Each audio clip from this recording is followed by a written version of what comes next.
Momento do Corredor na área, trazendo mais um vídeo para você, profissional de educação física ou amante desse esporte maravilhoso que é a corrida. O nosso vídeo de hoje vai trazer um tema bem importante e que às vezes é negligenciado também, que é o aquecimento. Vocês vão ver diferentes formas de aquecer, para que serve o aquecimento e como ele pode ser uma ferramenta bem útil até para melhora de rendimento. Confere aí depois da vinheta.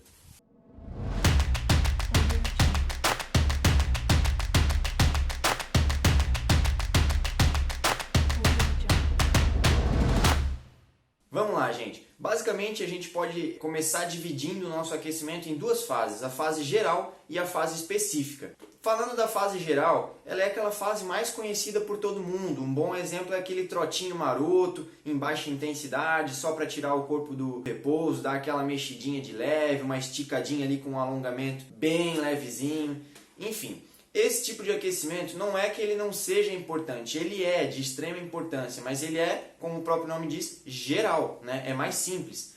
Ele serve para quê? Para aumentar a temperatura corporal, para aumentar o fluxo sanguíneo, para aumentar a temperatura da musculatura e para preparar o sistema cardiovascular e pulmonar para o exercício. Além de prevenir lesões, é claro, porque você não vai sair do repouso diretamente para um esforço mais alto.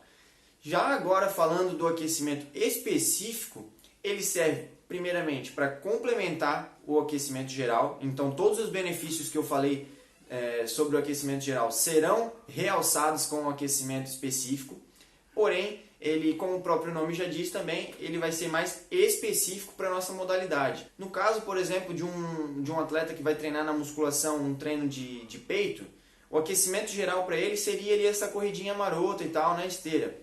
Mas se ele entrar diretamente num treino forte para peitoral, só fazendo esse aquecimento geral, a musculatura alvo dele, nesse caso o peitoral, não vai estar preparada. Porque ele vai ter um aumento de temperatura corporal, porém ele não vai ter um aumento de temperatura muscular na região peitoral. Ele vai ter aquecido mais as pernas, exatamente. Então ele não vai estar preparado para isso. O aquecimento ele sempre tem que ser pontual e específico para aquilo que você vai fazer. No nosso caso, corredores, já é um pouco mais complexo, porque a gente utiliza o corpo inteiro, certo? Então o nosso aquecimento ele também tem que trabalhar o corpo inteiro. Depois de fazer aquele aquecimento geral, aquela esticadinha, aquele alongamentozinho de leve, o trotinho paquera, que como é conhecido, né?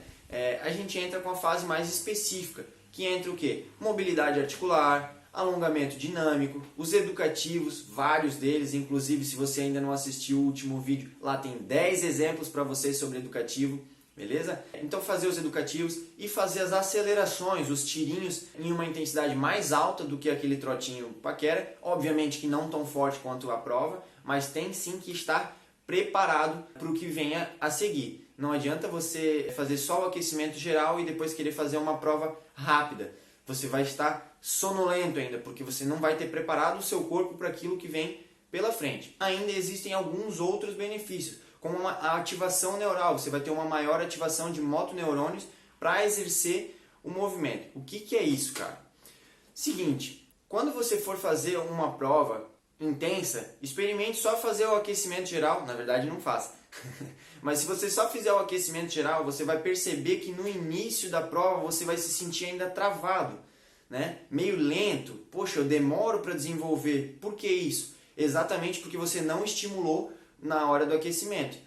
Bom, mas eu fiz aquele aquecimentozinho geral, aquele trotinho. Pois é, você preparou o seu corpo, né? Você deixou ele quente, aquecido, só que apenas para um estímulo de baixa intensidade, porque o seu aquecimento foi em baixa intensidade. Então, o seu sistema nervoso, ele acredita que você vai fazer um estímulo leve. Por isso que você demora para desenvolver. E aí que mora o perigo, porque às vezes você vai sair mais forte e você pode se machucar.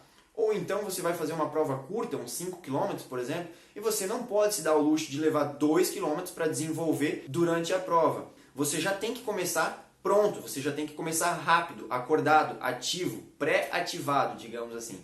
Por isso que o nosso aquecimento ele tem que ser funcional para a prova que você vai fazer. É óbvio que um maratonista que vai correr lá os seus 42 km, 195 metros, não vai aquecer com um tiro de 1000, porque ele vai estar gastando muita energia desnecessária e ele tem tempo durante a prova para aquecer. Então ele só vai fazer o aquecimento geral mais levezinho e durante a prova ele vai se desenvolvendo.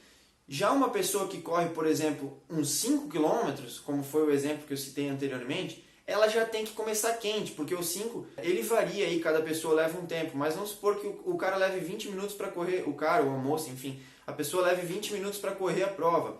Você não tem tempo dentro desses 20 minutos para aquecer, você tem que começar quente, certo? Então, quanto mais intensa for a sua prova, quanto mais curta, maior e mais intenso tem que ser esse seu aquecimento. Você tem que estar preparado, você tem que preparar o seu corpo e o seu sistema nervoso para o estímulo que vem a seguir.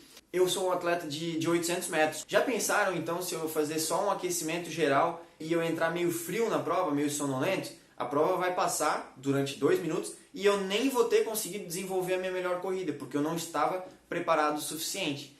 Acredito que eu já bati várias vezes na mesma tecla, mas vale sempre reforçar. Quanto mais intensa for a sua prova, mais intenso tem que ser o seu aquecimento. Eu não gosto de deixar receita de bolo, mas eu vou deixar um padrãozinho a se seguir, né? Um bom exemplo de um aquecimento para corredores de 5, 10 e até de 21 km aí, que vocês podem estar fazendo nas suas provas.